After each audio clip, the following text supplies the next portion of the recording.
Several weeks ago, we had a request to put a microbrewery in the light industrial district, and you will see that listed the uses A through F that seem to be completely incompatible with a microbrewery. You'll see stores and storage and sales of building materials, including cement, lime, and bags, and container sand, gravel, stone.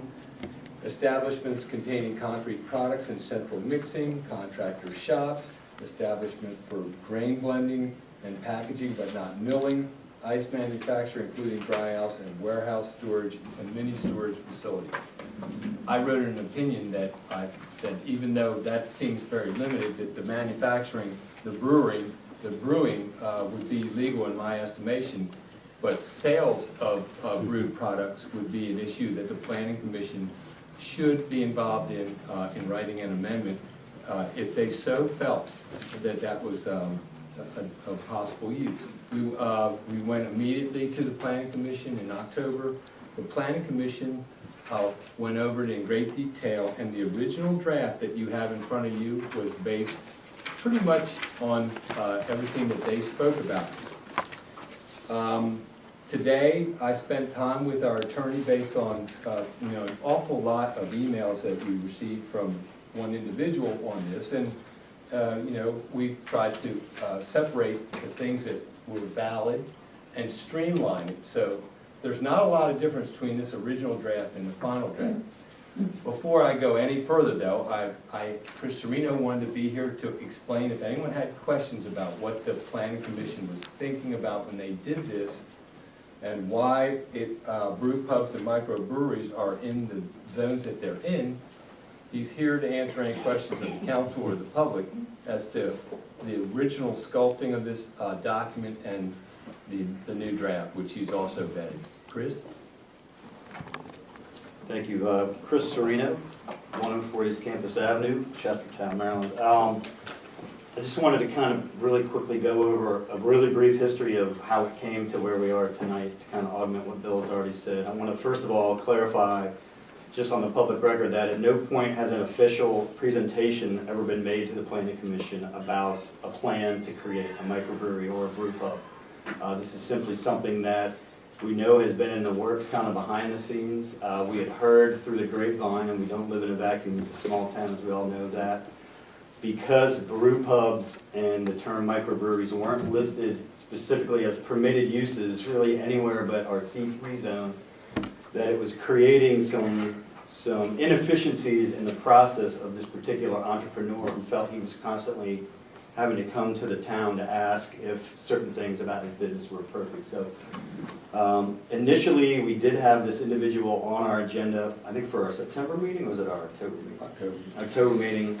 For various reasons that didn't happen, but we decided to discuss the topic anyway, because whenever we, as a commission here, that our ordinance is potentially stifling an entrepreneur who's trying to start a business that we think is attractive, we want to do whatever we can to streamline that process. So that's basically what we did. First of all, I want to quickly delineate the difference between a brew pub and a microbrewery, because I think there's a lot of misinformation out in the public.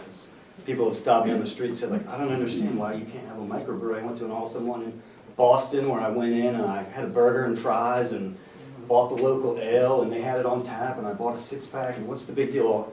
What you just described is going to a brew pub. And basically what a brew pub is a restaurant that as a part of their business plan has a small brewing component. Oftentimes you sit in a restaurant, there's probably a plexiglass wall somewhere that you can see through to see the brewing equipment, and they're brewing the beer in the other room. Maybe you take a quick tour of the room, buy a 6-pack of the local ale as you walk out. When we rezoned the town, actually thought that was a really cool business model. We put specific language in our new C3 zone about brew pubs being a permitted use.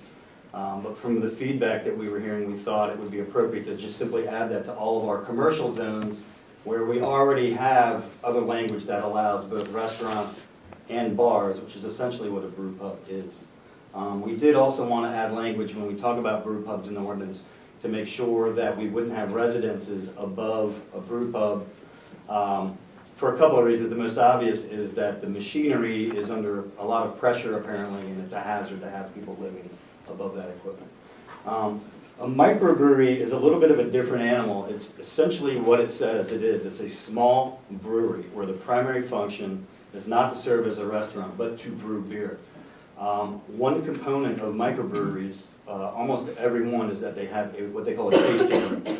Now, depending on the municipality and their particular ordinance, a tasting room might be limited to you having little tiny 2 to 3 ounce samples of the different beers that they brew.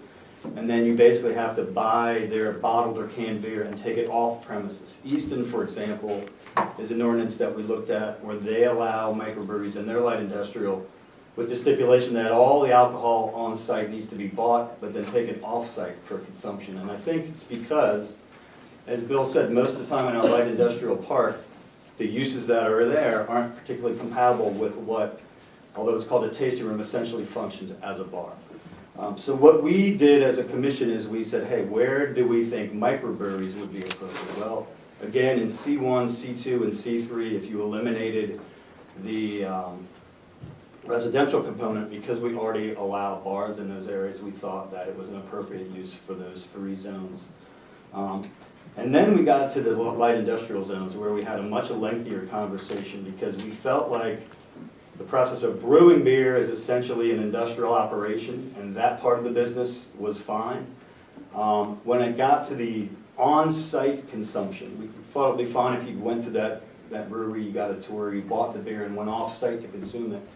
That wasn't necessarily a bad mix of uses, but when you started talking about on-site consumption in an industrial park, some of us had reservations about that. So what our suggestion was that you could have a tasting room where you had either small quantities of beer, but if the proprietor wanted to basically have a tasting room where you could have unlimited consumption of alcohol on site, that would be a conditional use. And the reason we thought that was a good idea is because if you are a tenant in an industrial park, you're not necessarily expecting to be next to what may function essentially as a bar. So we thought it would be nice to give those neighbors a chance to come and hear the business plan and have a chance to give feedback before anything was approved.